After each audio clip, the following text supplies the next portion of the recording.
the shadows of the Ayyubid Sultan Saladin, the warrior of Islam with the greatest victories against the crusaders, lies one of his greatest army generals, often overlooked by many. He was Saladin's right hand, the man who fought on his side against the crusaders and negotiated several times with Richard the Lionheart, who was Saladin's arch-enemy.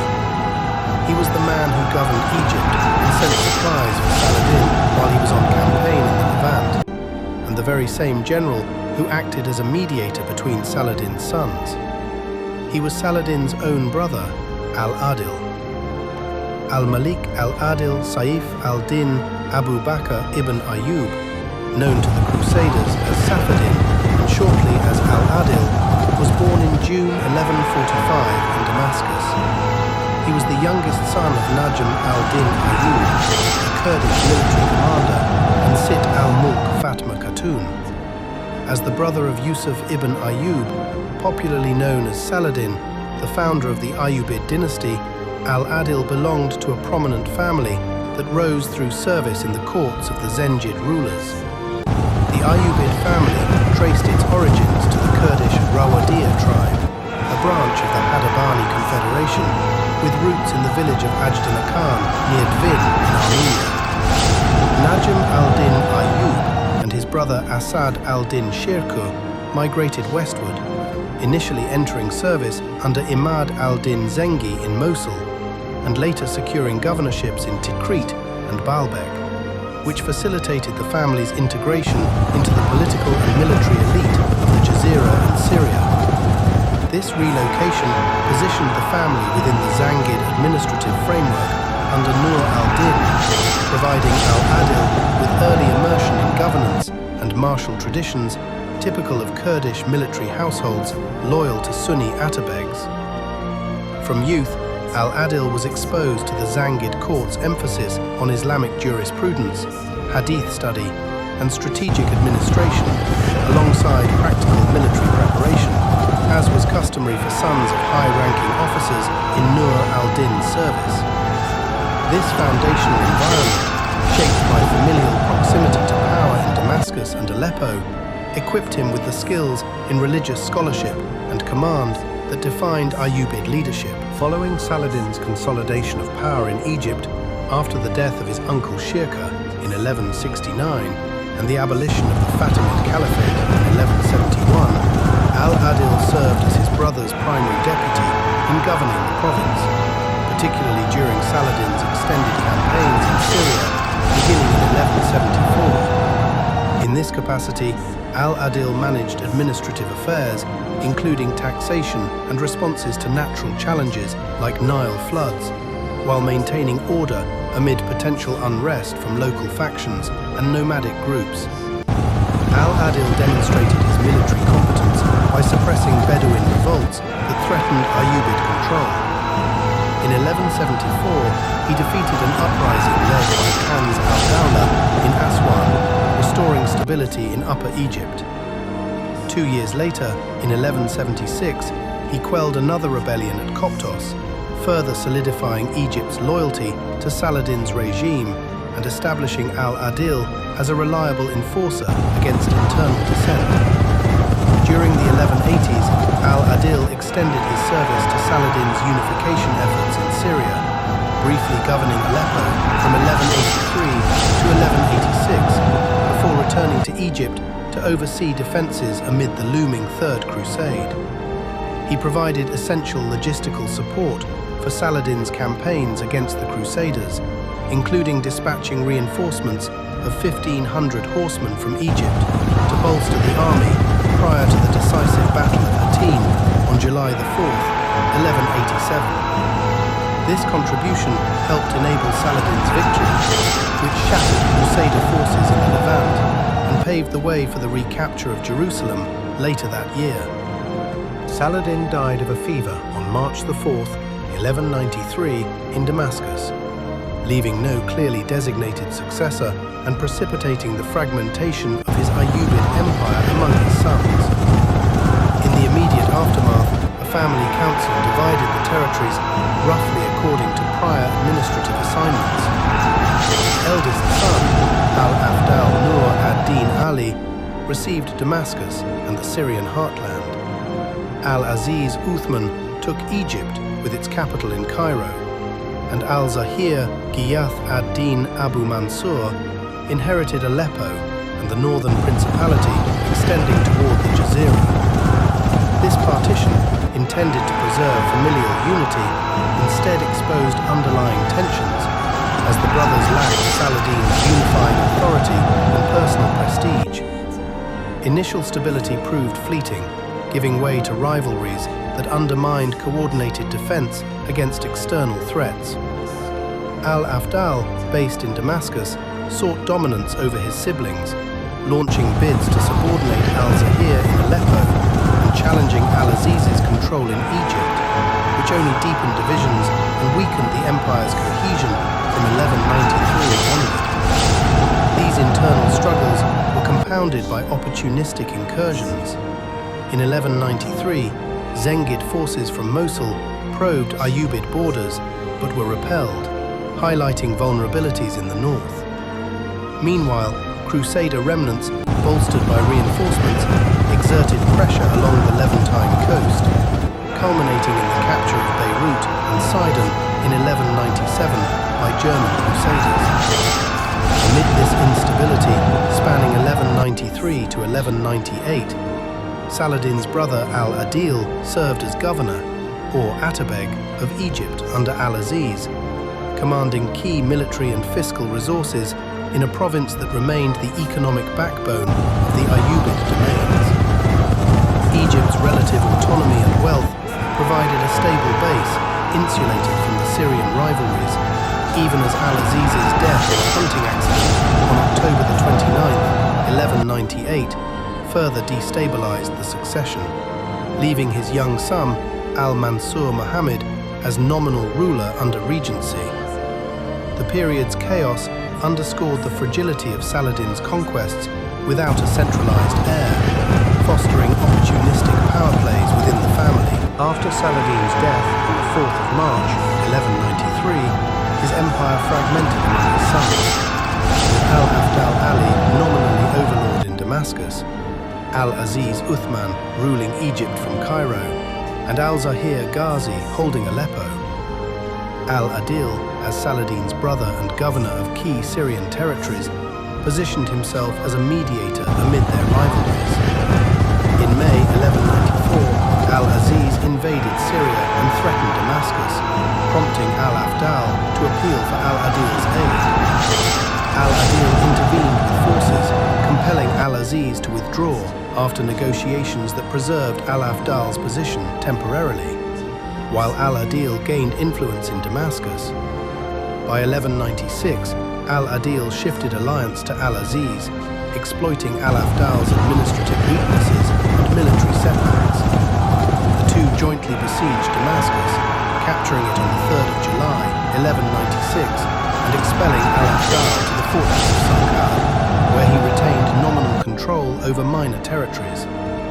Al-Adil then assumed governance of Damascus as Al-Aziz's deputy, fortifying the city and using diplomacy, including reported bribes to key emirs, to neutralize lingering loyalists and consolidate authority without full-scale war. Al-Aziz died suddenly on the 29th of October, 1198, leaving his 7-year-old son, Al-Mansur Nasir al-Din, as nominal ruler of Egypt under regents. Al-Adil began maneuvering for control through alliances with Egyptian Mamluks and administrators. In late 1199, Al-Afdal rallied forces and besieged Damascus. But Al-Adil's son, Al-Kamil, arrived with reinforcements from Egypt, prompting Al-Afdal's withdrawal in December after internal quarrels eroded his coalition. Al-Adil pursued, defeating Al-Afdal's army at the Battle of Bilbais on the 31st of January, 1200, which opened the path to Cairo. He entered the city unopposed shortly thereafter, declaring himself Sultan and sidelining Saladin's direct heirs through a combination of military pressure and strategic concessions to local elites. Following the death of his nephew Al-Aziz Uthman in 1198, Al-Adil advanced into Egypt, defeating Al-Afdal's forces at the Battle of Bilbais on January the 23rd, 1200, which allowed him to enter Cairo and proclaim himself Sultan of Egypt. By mid-1200, with the support of the Salahiyya military elite who opposed Al-Afdal's mismanagement, Al-Adil secured Egypt and began extending influence over Syria. In 1201, Al-Zahir Ghazi of Aleppo and Al-Muazzam Isa submitted oaths of allegiance to Al-Adil, effectively granting him suzerainty over Damascus and northern Syria. This recognition unified the core Ayyubid territories under Al-Adil's authority, ending the immediate fragmentation following Saladin's death. To integrate the Jazira region, Al-Adil launched campaigns northward. In 1204, his son Al-Ashraf Musa repelled a Zengid invasion and secured key fortresses in Upper Mesopotamia. Al-Adil designated Cairo as the administrative capital for Egypt and Damascus for Syria, redistributing Iqtiya land grants to loyal Mamluk commanders and family members, tying local elites to his central authority. Al-Adil built upon the fiscal and bureaucratic structures established by Saladin, centralizing tax collection through inherited Diwan offices to ensure steady revenue amid post-succession instability. His administration emphasized pragmatic governance, employing non-Muslim specialists such as Coptic scribes and Jewish financiers in key roles for their expertise in record-keeping and finance, prioritizing operational efficiency over religious exclusivity. This approach sustained the diverse bureaucracy of Egypt and Syria, where dhimmis continue to handle much of the state correspondence and accounting inherited from Fatimid practices. To bolster economic stability, Al-Adil introduced reforms to the taxation system and currency, facilitating recovery from famines and disruptions during the early 1200s. Agricultural output was supported through maintenance of Nile-based irrigation networks, including canals that enhanced yields of cash crops like sugarcane, providing funds for military maintenance without over-reliance on conquest spoils. In cultural and institutional patronage, Al-Adil fostered Sunni scholarship and public welfare by founding the Al-Adiliyya Madrasa in Damascus in 1215, a major center for religious education. He also advanced medical infrastructure, ordering the addition of a second physician to the army's medical service in 1207 to 1208 to improve troop care, reflecting a commitment to practical utilities like hospitals and scholarly endowments. Following the consolidation of Egypt and Syria by 1202, Al-Adil directed military efforts toward territorial expansion in northern Syria and the Jazira region between 1203 and 1207, primarily through his sons, to counter rival Muslim powers and secure Ayyubid dominance. In 1204, Al-Adil's forces repelled incursions by the Zengids from Mosul, a key victory that prevented their reassertion in the Jazira. That same year, his son Al-Ashraf Musa captured key territories like Haran, while another son, Al-Awad Ayyub, established control over Maya Farikhin, integrating it into Ayyubid holdings previously under Artukid influence. Al-Adil also suppressed revolts in Upper Egypt, leveraging royal forces to quell tribal unrest and secure the Nile Valley's southern frontiers. His military relied heavily on Kurdish tribal contingents and Turkish Mamluks, whose disciplined slave soldier structure provided a reliable core amid familial rivalries. By prioritizing defensive consolidation over aggressive overextension, Al-Adil preserved fiscal and manpower resources, enabling sustained control without provoking unified opposition. Al-Adil concluded a truce with King Amalric II of Jerusalem and Cyprus in September 1204, following the breakdown of a prior agreement due to Frankish piracy. This 7-year pact was periodically extended, reflecting a strategy of mutual restraint amid ongoing border skirmishes. Such arrangements conserved Ayyubid military resources, depleted since Saladin's decisive victory at the Battle of Hattin on July 4, 1187, allowing focus on internal consolidation rather than renewed large-scale offensives. In line with this pragmatic foreign policy, Al-Adil engaged in negotiations with Frankish envoys and avoided escalation even as precursors to the Fifth Crusade materialized after Pope Innocent III's 1215 call to arms. He withdrew forces from potential confrontation zones, such as near Acre in 1217, prioritizing defense over provocation.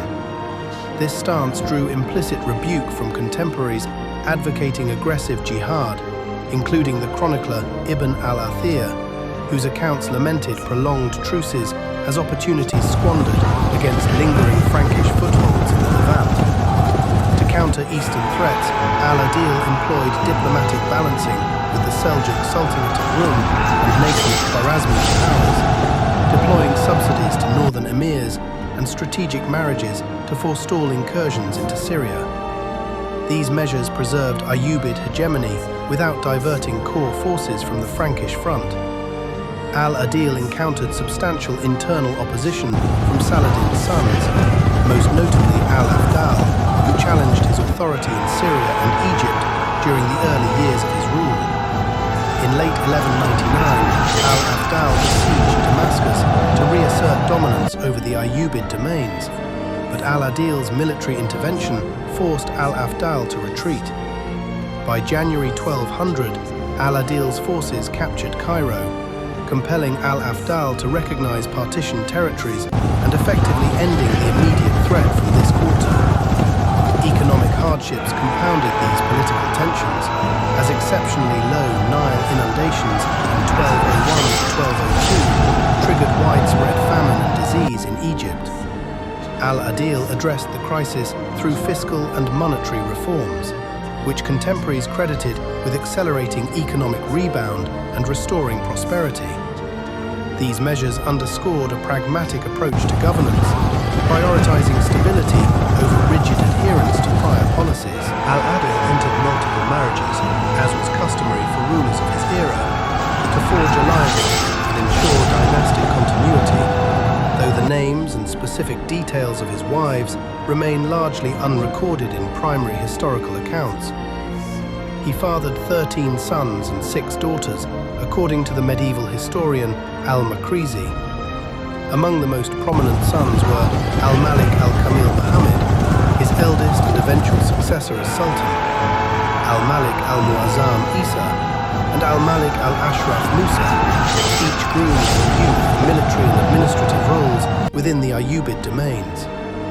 Other named sons included al-Ahad Uthman, al-Muzaffar Ghiyath al-Din, and al-Faiz Ibrahim. His daughters, while less documented individually, included Daifa Khatun, who married her cousin al-Zahir Ghazi, the Ayyubid emir of Aleppo, around 1212. Al-Adil strategically leveraged kinship ties through intermarriages to unify fractious Ayyubid branches and neutralize potential rivals. In 1212 to 1213, he betrothed his daughter Daifa Khatun to al-Zahir Ghazi, the emir of Aleppo and Saladin's son, explicitly to quell hostilities between Damascus and Aleppo that had persisted since Al-Adil's consolidation of power. This union not only secured al-Zahir's loyalty, but also extended Al-Adil's influence over northern Syria, transforming a nephew's semi-independent principality into a more integrated component of the Sultanate without direct military confrontation. While such alliances mitigated overt conflicts, Al-Adil's pronounced favoritism toward his own progeny over Saladin's direct line fostered underlying resentments. He systematically elevated sons like al-Kamil Muhammad to governorships in Egypt and al-Muazzam Isa in Damascus and Transjordan, effectively sidelining Saladin's heirs such as al-Afdal Nur al-Din, whose incompetence Al-Adil exploited to justify reassigning key territories. Al-Adil balanced these dynamics by selectively honoring fraternal ties, while pragmatically marginalizing underperforming relatives to avert dynastic fragmentation. He avoided wholesale disinheritance of Saladin's sons, but curtailed their autonomy, thereby preserving Ayyubid cohesion under his oversight without succumbing to nepotistic paralysis. This approach underscored a realist prioritization of competence over strict primogeniture, mitigating risks from kin whose rivalries could invite external exploitation by crusaders or neighboring powers. In his final years, Al-Adil faced mounting pressures from the Fifth Crusade, which began with the Crusaders' landing at Damietta in September 1217, prompting mobilization of Ayyubid forces in Egypt. His health soon deteriorated due to illness, compelling him to delegate greater administrative and military responsibilities to his sons, Al-Kamil in Egypt, Al-Muazzam in Damascus and southern Syria, and Al-Ashraf in northern Mesopotamia. Al-Adil died on the 31st of August, 1218 in Cairo, at the age of 73. The pre-existing territorial assignments to his sons, reaffirmed in his waning months, minimized immediate fragmentation of the Sultanate. Contemporary observers noted public expressions of grief in Cairo, overshadowed by apprehensions over potential dynastic strife during the Crusader siege. Al-Adil died on the 31st of August, 1218, while campaigning against the Fifth Crusade, leaving the Ayyubid realm divided among his sons. His eldest son, Al-Malik al-Kamil, inherited the Sultanate in Egypt and asserted nominal overlordship, while his brother Al-Muazzam Isa governed Damascus, Transjordan and Palestine with significant autonomy. Another brother, Al-Malik al-Ashraf Musa, controlled northern Mesopotamia, including Diyarbakir. This semi-independent structure, more balanced than the chaotic fragmentation following Saladin's death in 1193, initially prevented outright collapse, but immediately fostered tensions as Al-Muazzam sought to expand his influence. These frictions escalated into localized conflicts from 1219 to 1221, with Al-Muazzam mobilizing forces toward Egypt in a bid for supremacy. The ongoing Fifth Crusade, which had captured Damietta in November 1219 and threatened Cairo, compelled temporary collaboration. Al-Muazzam dispatched reinforcements to aid Al-Kamil's campaigns against the Crusaders, including during the Ayyubid counter-offensive that trapped the Frankish army in the Nile Delta in 1221. Despite such cooperation, Al-Muazzam's ambitions persisted until his sudden death in May 1221, allowing Al-Kamil to secure Damascus shortly thereafter. Al-Adil's preemptive territorial allocations thus averted the full-scale civil war that had plagued Saladin's heirs, preserving core Ayyubid cohesion amid the Crusades' demands. Though the succession underscored the dynasty's reliance on familial restraint over centralized authority, Al-Adil's legacy endured in the empire he shaped, a kingdom held together not by blood alone, but by the iron will and strategic genius of Saladin's right hand.